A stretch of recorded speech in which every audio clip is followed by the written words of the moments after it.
In če je to že prva spletna razprava v slovenščini, pa dodajmo še malce štajerščine za začetek in rekla bom, te pa gremo, tako bi rekli pri nas na Štajerskem. In za uvod bi dala samo še tole misel, da pravzaprav smo vsi, no, morda razen gospoda dr. Omladiča, pravzaprav učenci na tem področju. Zelo malo vemo, malo se nam zdi, da vemo. To je teren, kjer nam lahko zdrsne, kjer se lahko spotaknemo, kjer lahko pademo, kjer se učimo na izkušnjah in nenazadnje se nam lahko zgodi, da vsaka taka šola kar nekaj stane. In za začetek vas izzovem z enim vprašanjem oziroma mislijo. Tudi sama sem namreč navdušenka nad digitalizacijo, no, mogoče pa je to vezano na moje ime, ker smo očitno vse Brigite takšne.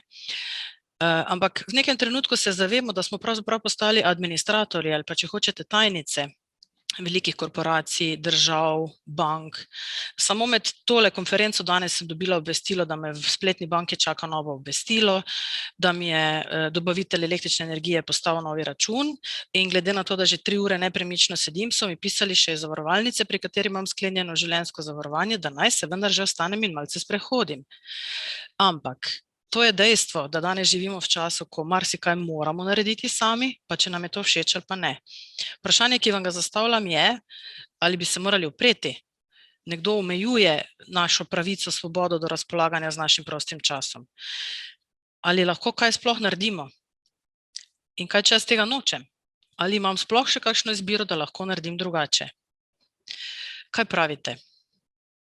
Kdo bo tisti, ki bo prebil let? Ali pa bo to prvo vprašanje za našega uvodničarja?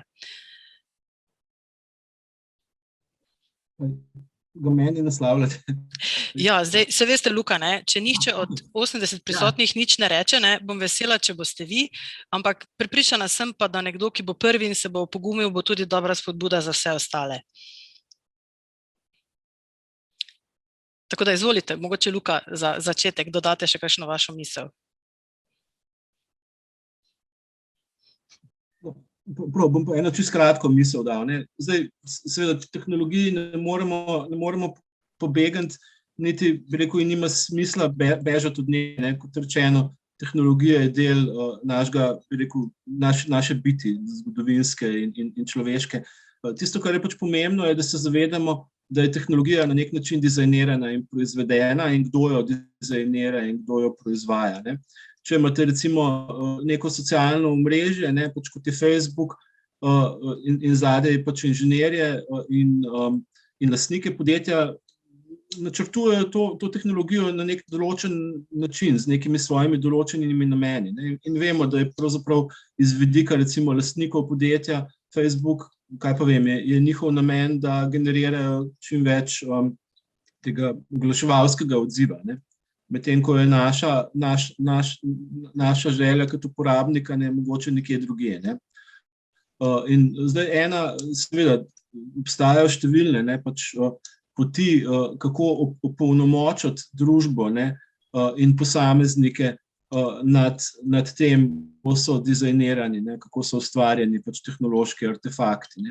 Od izobraževanja, ponovadi rečemo, ravno izobraževanje je nekaj najbolj pomembnega, da bi rekel, uporabniki vemo, kako neka tehnologija deluje, da ni to samo nek black box, neka črna škatla, da vemo, kako tehnologija deluje, da vemo, kaj so algoritmi, da vemo, kaj so programi, skripte in tako naprej. To je lahko del odgovora, izobraževanje na vseh nivojih. In seveda del odgovora je tudi, ki ga recimo tiste deklaracije implicirajo, del odgovora je tudi v recimo zakonodajnem okvirju ali pa tem normativnem okvirju, na kakšen način se pač določa, kako so lahko standardi določenih tehnologij narejeni ali pa ne. In kar je danes problem, ker pač digitalne tehnologije včasih tako brzijo v svojem dizajniranju, da jim, bi rekel, neki uporabniški standardi težko sledijo. Tako da, to je en zelo majčken del odgovora, opolnomočenje preko izobraževanja, pri tega, da vemo, kaj tehnologija dela in kako je približno narejena, na drugi strani pač demokratičen vpliv družbe na to, kako se te produkti proizvajajo in plasirajo. Hvala lepa za to razmišljanje, ki je odprlo tudi dodatno vprašanje svobode. To je nekaj, na kar smo vsi zelo občutljivi, ne? Ko se nam svoboda vzame, smo pravzaprav zelo pozorni na to in se ponavadi kmalu pritožimo. Kadar pa jo dobimo, pa smo na nek način zadovoljni. In tu se kaže tudi en pravzaprav tak konflikt med tem, da s tem, ko pristopamo na ta način z digitalizacijo do nekih storitev, do nekih kot uporabniki, seveda na nek način povečujemo svobodo, ali bomo zdaj položnice plačali na banki med 8 pa 12, ali bomo to naredili iz domačega fotelja ob polnoči zvečer, recimo, ne? In se počutimo veliko bolj svobodne, hkrati pa seveda nas je točno ta navidezna svoboda omejila v tem, kaj nam je sploh bilo ponujeno, kaj je dosegljivo. Prej je gospod Jermol omenjal umetno inteligenco, ki izbere ali pa nas umesti v enega od 16 tipov in na nek način že opravi vsebinsko in didaktično in še kakšno izbiro za nas. Ema je postavila pravzaprav že prej vprašanje, ne, na to temo, ko izbiramo vsebine, zakaj in kako to počnemo, in skušala opozoriti na ta andragoški vidik, ko vendarle prilagajamo ne samo vsebino, jaz bi rekla predvsem didaktični pristop, način izpeljave človeku, hkrati pa si Ema postavila tudi vprašanje, ali etika inteligence ali etika v umetni inteligenci. Bi morda želela z nami deliti svoje razmišljanje o tem? Z veseljem ti predajam besedo. Ja, hvala lepa, Brigita. Hvala lepa seveda tudi za organizatorjem, da ste se odločili za zelo pomembno razpravo, ki nas bo zaznamovala, pa upam, da prispevala k boljšemu življenju človeka na Zemlji, pa seveda čuvanju narave, ampak toliko samo za uvod. Ja, to vprašanje se mi postavlja predvsem najprej zato, ker se mi zdi, da vendarle človek narekuje, kaj bo umetna inteligenca počela. Pred dnevi sem bila na eni konferenci, kjer je direktor enega, bom rekla, sodobnega ali pa podjetja prihodnosti, tako se imenujejo, postavil vprašanje, kaj je na prvem mestu, človek ali tehnologija? Za mene to ni vprašanje. In načeli smo pravzaprav, bom rekla, široko polje. Jaz bi mogoče samo spomnila mogoče malo na romantične čase, konec 90-ih let, ko se je začelo oblikovati tako imenovano online izobraževanje s pomočjo sodobne tehnologije. Imela sem srečo, da sem bila v enem timu, kjer smo postavljali formalno izobraževanje na daljavo, in takrat se spomnim, romantično, je napisala eno knjigo, ena ameriška avtorica Virginia Shih, Etika oziroma net etika. 10 pravil, kako naj bi se pogovarjali takrat, ko smo na daljavo, kaj spoštovati, zato da bomo še vedno ohranjali svoje človeške lastnosti. Danes smo priča vsem mogočim oblikam govora v socialnih omrežjih. Najbrž so nekatera pravzaprav do skrajnosti nesprejemljiva in se mi zdi, da je tudi tisto, kar je v prvi vrsti najbolj pomembno. Omenila si, Brigita, spoštljivost, ki naj bi jo uporabljali v tej naši komunikaciji. Jaz bom najprej na prvem mestu tu in tu mislim, da nas kot ljudi najbolj zaznamuje in etika je tista, ki bi jo morali spoštovati. In to, kar si odprla, kdo nas bo zdaj peljal v prihodnost? Mi sami sebe s pomočjo tehnologije ali bo tehnologija peljala nas? Na momente imam občutek, da nas vodi tehnologija. Mogoče bo to malce starokopitno, pa vendarle se mi zdi, da bo najprej treba vprašati se, zakaj je človek pravzaprav najvišje razvito bitje na Zemlji in kaj uporablja zase in za svoje lažje življenje, boljše življenje in kaj je pravzaprav tisto, kar mu te temelje spodsipa. Hvala za priložnost, pa uspešno delo naprej, pa razmisleke. Hvala. Hvala, Ema, da si bila prva, ampak tudi drugi biti ni od muh, ne? Miti Jermol bomo dali besedo, izvolite. Ja, zdaj bom tako, kot Luka pravi, malo filozof, pa malo tehnolog, pa mogoče malo, bom probal malo tudi na pridobitev pogledati, ne. Torej, To, kar je, recimo, se meni zdi, da je pomembno pri tej zadevi, je to, da človeštvo vstopa v, torej predvsem z internetom se je to začelo, ampak se smo tudi že prej to delali, torej vstopa v to nenehno povezovanje. Nenehno povezovanje pomeni to, da se mreža povezav, mreža soodvisnosti. Brigitta, vi ste prej rekla, da ste dobili 3 račune. To je zaradi tega, ker ste pač povezana z 3, če bi imeli 4 banke, pa 5 bank in boste mogoče tudi imela, boste pač dobila 5 teh zadev v enem dnevu.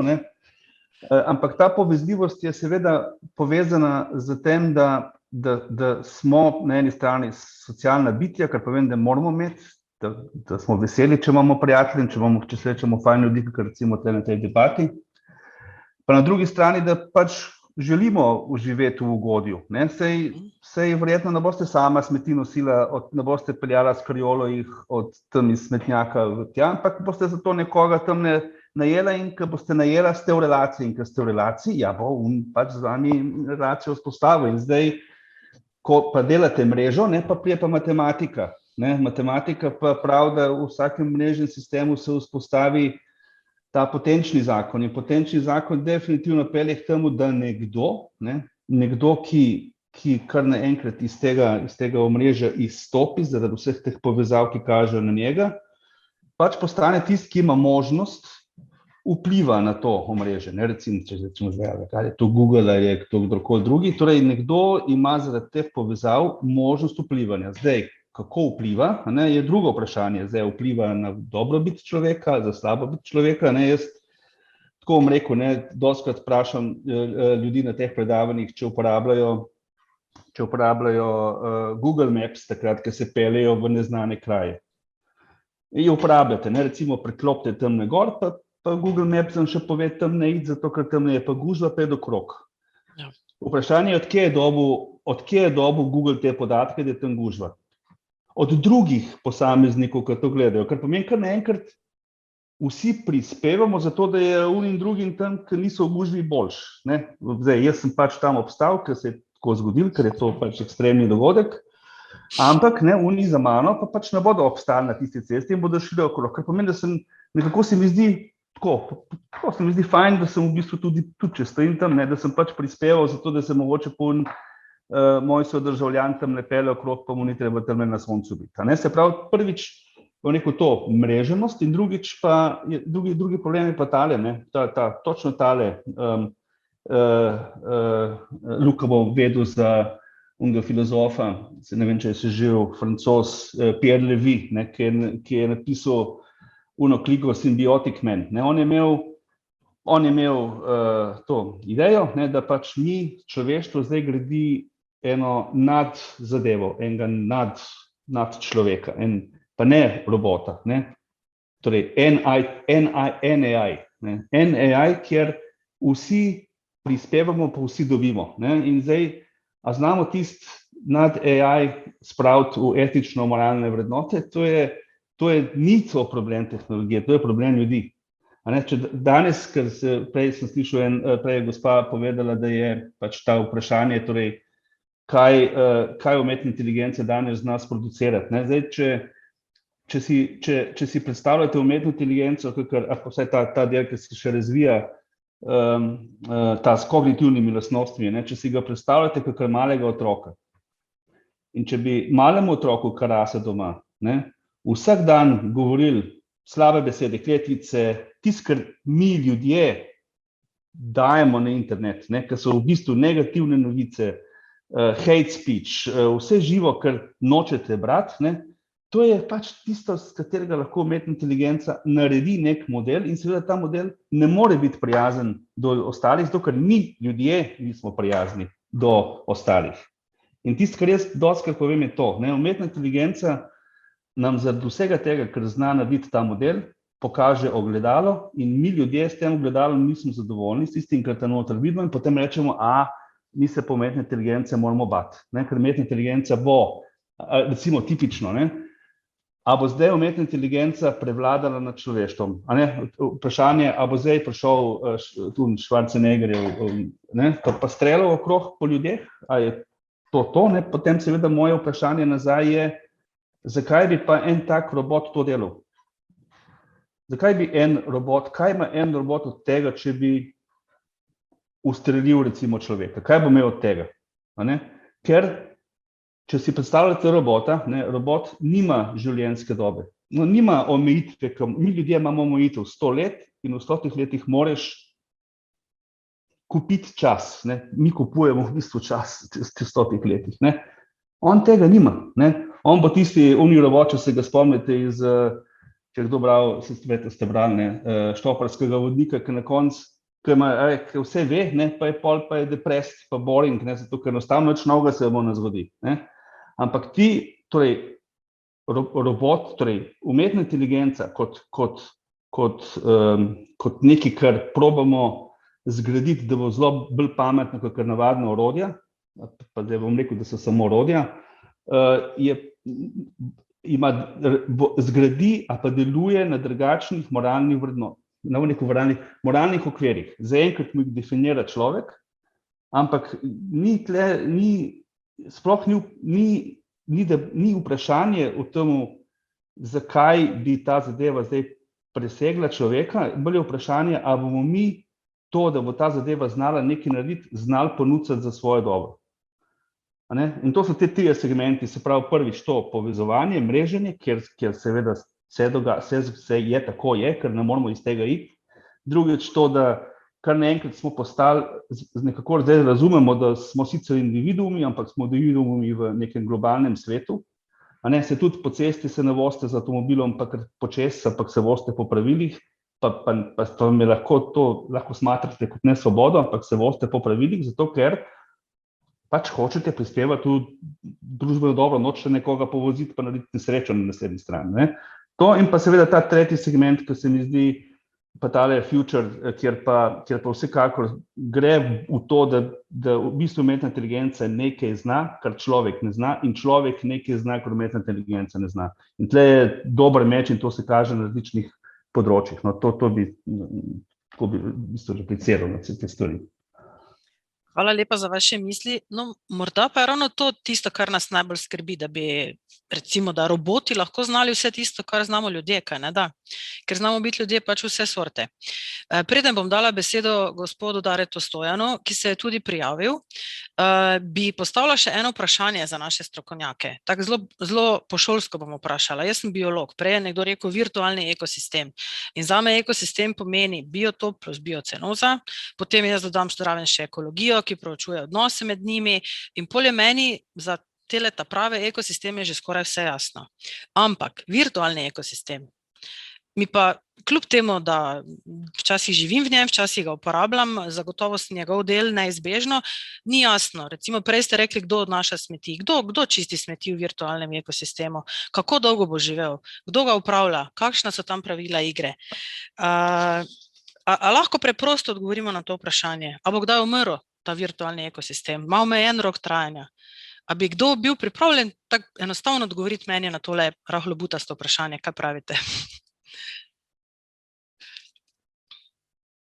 Luka, vi ste dvignili roko ali ste želeli potem? Jaz sem želel nekaj replicirati. No, potem bom pa tole vprašanje vrgla v virtualni prostor, oziroma sem ga že, pa dala gospodu besedo Daretu Stojanu in potem tako, kot ste se prijavljali v nadaljevanju. Dare Stojan, izvolite, beseda je vaša.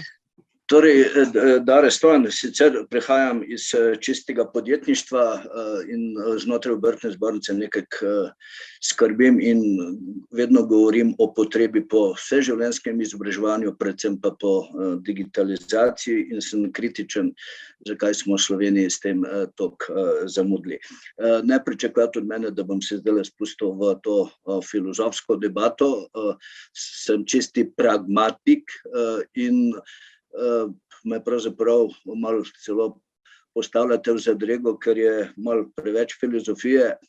V Sloveniji moramo biti bolj pragmatiki in to, kar je Mitja seveda povedal, ker vedno občudujem njegove lucidne misli in predavanja in to, kar na inštitutu delajo in to, kar je inštitut dosegel, da smo tako močni, gledano skozi UNESCO center v globalnem smislu, da tega ne znamo več izkoristiti v Sloveniji, je seveda vprašanje, ki ga postavljam, zakaj tukaj nismo bolj strjeni in več dosežemo, ker imamo take strokovnjake, predvsem pa zakaj smo na področju digitalizacije toliko slabi, kot je bilo prej povedano, pa nismo najslabši, ok. Predvsem pa zakaj se trend vseživljenjskega izobraževanja hitreje v Sloveniji ne širi. Tukaj je seveda naslov predvsem za Andragoški center Slovenije,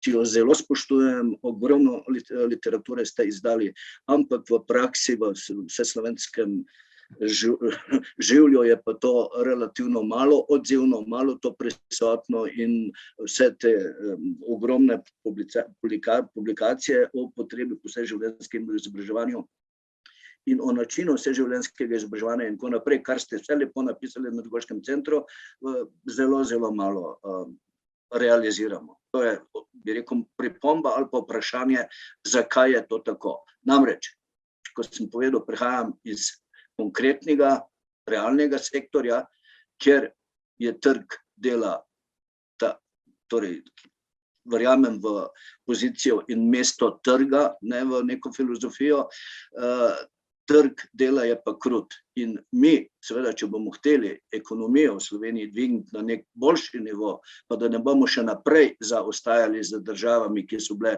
včasih globoko pred nami, nas pa pri nas prehitevajo, bomo morali bistveno več delati na znanju. In to seveda znanju od vrtca do smrti. In predvsem smo slabi, in to gospa Ema vedno zna povedati, ker dela to, OECD nas citira kot zelo slabe, Evropska komisija nas vidi kot zelo slabe in predvsem, zdaj bomo pa bolj konkretni, na trgu dela vidimo, da nimamo ravno tako zelo kvalificirane delovne sile, kot bi želeli in kot bi si Slovenija zaslužila, da bi lahko parirali industriji tisti, ki ima več dodane vrednosti. Predvsem pa moramo biti kritični znotraj drobnega gospodarstva, od tam prihajam, ker smo pa resnično zelo slabi. Na obrtni zbornici se morda tega še celo premalo zavedamo, premalo naredimo in tukaj seveda moramo tudi delodajalske organizacije prevzeti svojo krivdo, da je stanje takšno. Ampak to samo en del pa zaposleni, drugi del pa tisti, ki ste za to poklicani, ki za to pač delate in danes ste predvsem taki tukaj. To, da bi samo apeliral na vas, za Boga, dajmo tukaj vseživljenjskemu izobraževanju spremeniti način izobraževanja in predvsem to, kar je Mitja prej zelo lepo govoril, najti motivacijo, da bodo zaposleni in tisti, ki so že na koncu zaposlitve, tudi v času penzije in tako naprej, da bodo poiskali več motivacije za vseživljenjsko izobraževanje, ampak seveda ne takšno, kot ga danes imamo, ker samo ljudi spravimo v neko predavalnice, da se podpišejo, da so bili prisotni, da izvajalci dobijo denar. Tukaj sem jaz zelo kritičen, ampak takšno, kot ga tudi sodobno izobraževanje, o katerem ste danes lepo govorili, z vsemi predpripravami, z vso digitalizacijo in tako naprej, zmore, zato da bomo pač znali motivirati in da bo več ostalo tega znanja za relativno veliko denarja. Moramo vedeti, da vsako leto porabimo več kot 80 milijonov evrov samo za izobraževanje odraslih. Ta denar, do tega sem vedno kritičen, se zelo netransparentno uporabi. In tukaj moramo, bi rekel, enkrat postaviti resna vprašanja in se resno zmeniti, kako bodoče ta denar drugače porabiti, z drugačnim načinom, s prisotnostjo tehnologije, ampak seveda v tistem pravem, zdravem smislu.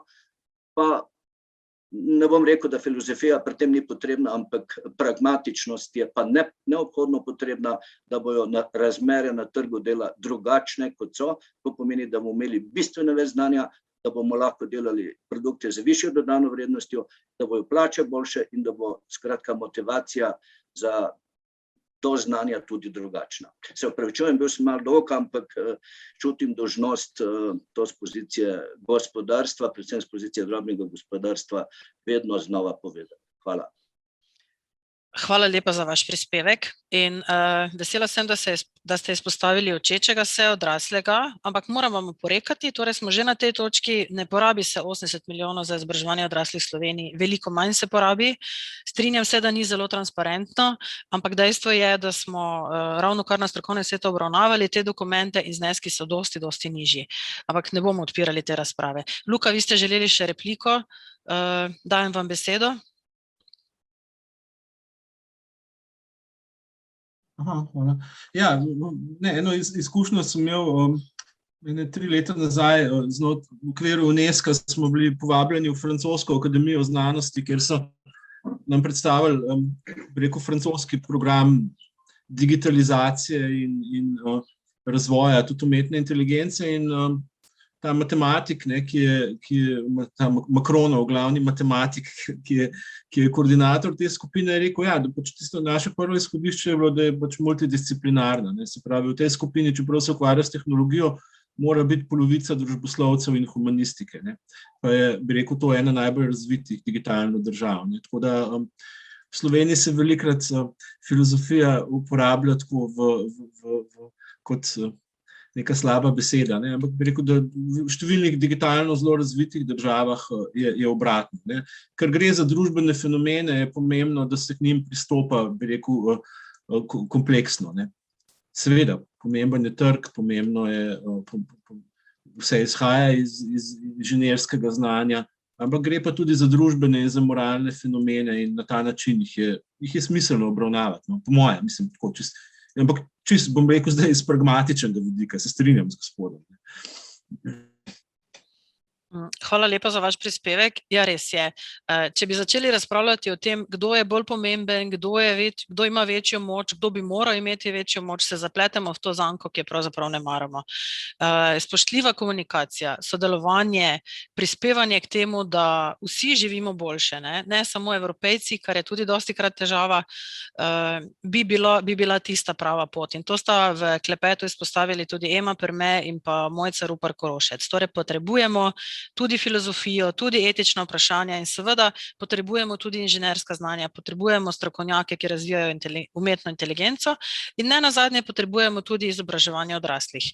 Namreč, če smo danes tu, recimo, ne bom rekla visoko digitalno pismeni, rekla bom spodobno digitalno pismeni prisotni, kje so naši udeleženci izobraževanja?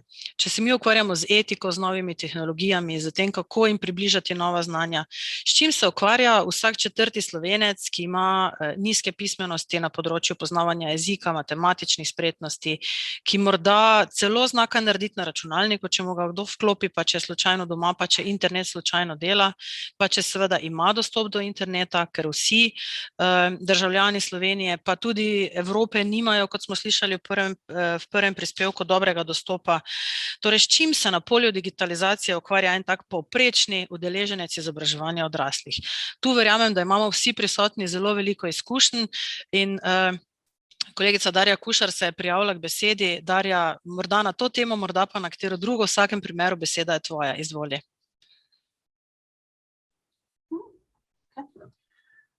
Pozdravljeni. Jaz se bom oglasila kot človek. Zdaj trenutno v bistvu sedim tu v svoji pisarni na delovnem mestu in se mi dogaja vse tisto, kar bi se mi zgodilo tudi, če bi morala stopiti pred polno predavalnico oziroma pred polno dvorano, glede na število ljudi, se pravi, srce mi razbija, malo se mi glas trese, saj verjetno ne opazite vsi tega, ampak dejstvo je, da jaz sem človek. Imam vse telesne odzive, ki se zgodijo človeku, ko se mora izpostaviti, če tudi v virtualnem svetu. Ves čas sem razmišljala o tem, kaj se tudi dogaja, ko poslušam vse ostale. Se pravi, tale v uvodniku oziroma v besedilu za današnji dogodek piše, da digitalna preobrazba družbe zajema vse generacije in vpliva na vsa področja našega življenja. Ja, res je, in ne na vsa, dobro.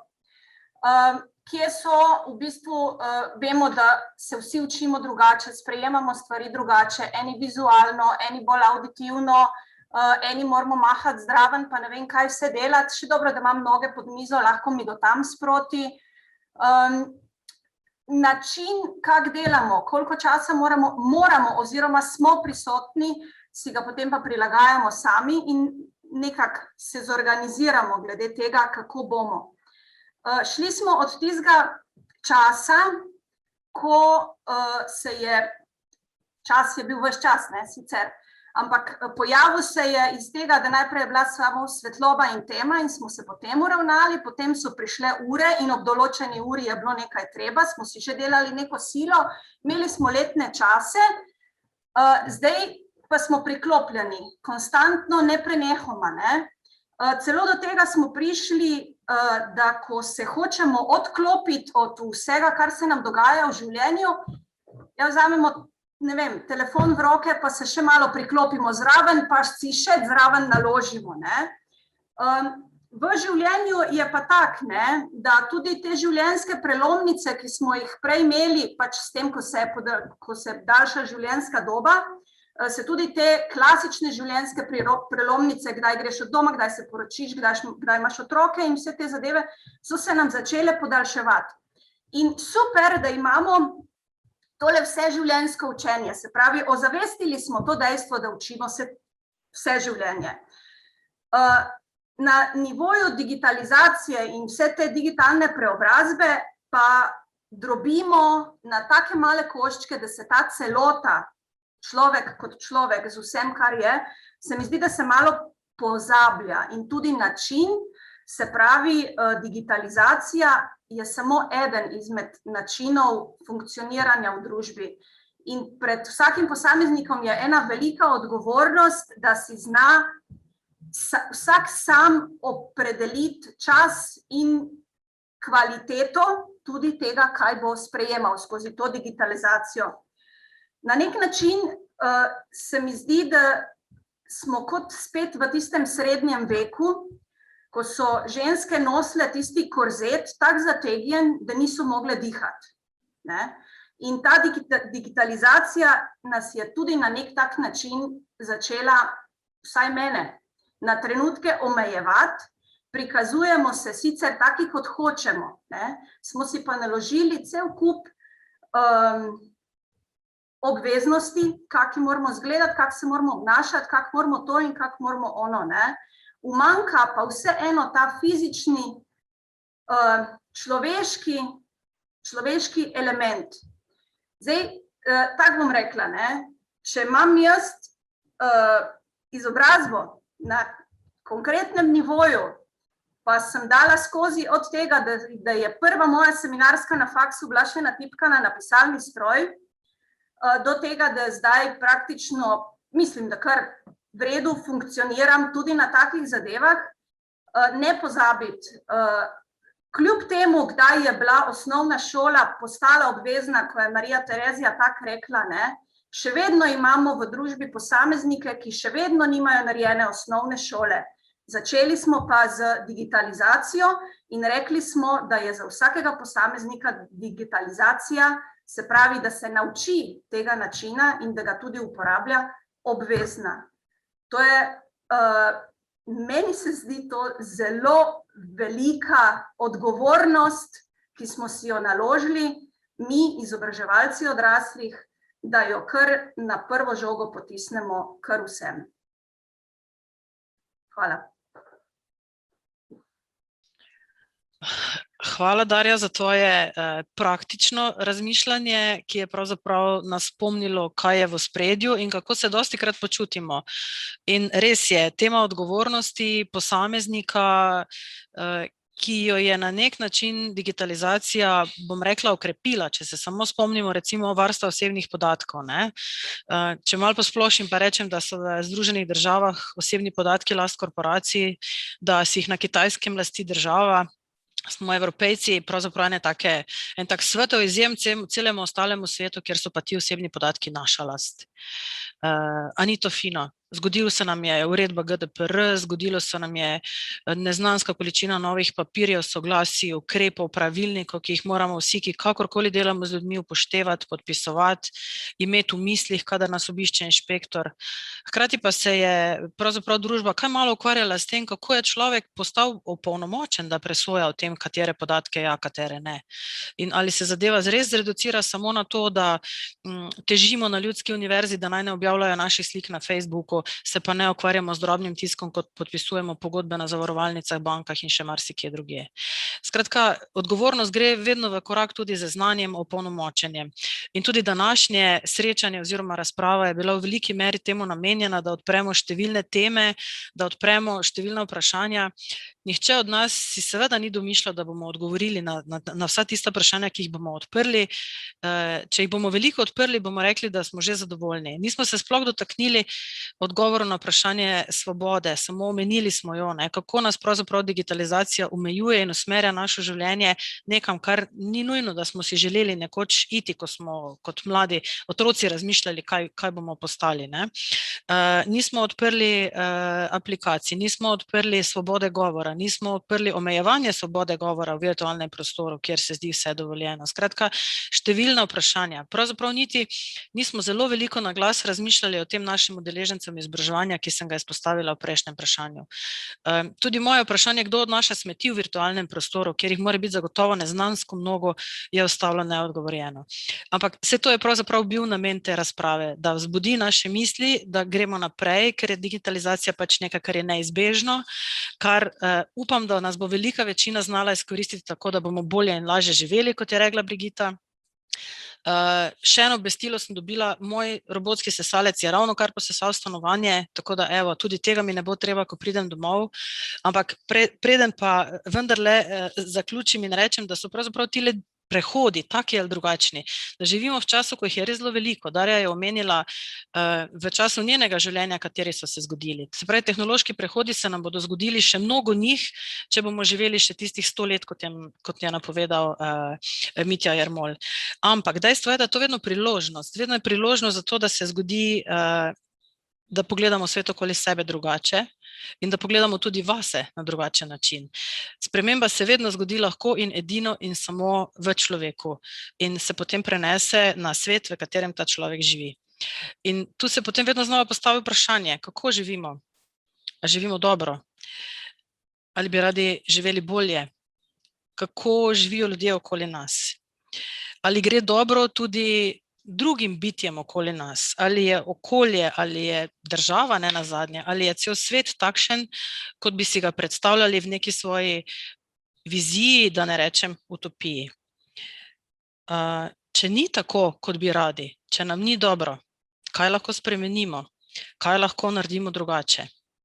Ta vprašanja se zdijo zelo enostavna, pa se tudi pravzaprav so. Šment je sam v tem, da odgovori na nje, pa ne vedno. Ampak, kot rečeno, danes je bil namen, da odpremo kar nekaj vprašanj. Morda smo sprožili tudi kakšen miselni proces, ki bo prinesel kak odgovor v prihodnosti. Vsekakor pa počasi peljemo proti koncu, ker ne vidim vaših rokic in tudi v klepetu se razprava počasi umirja.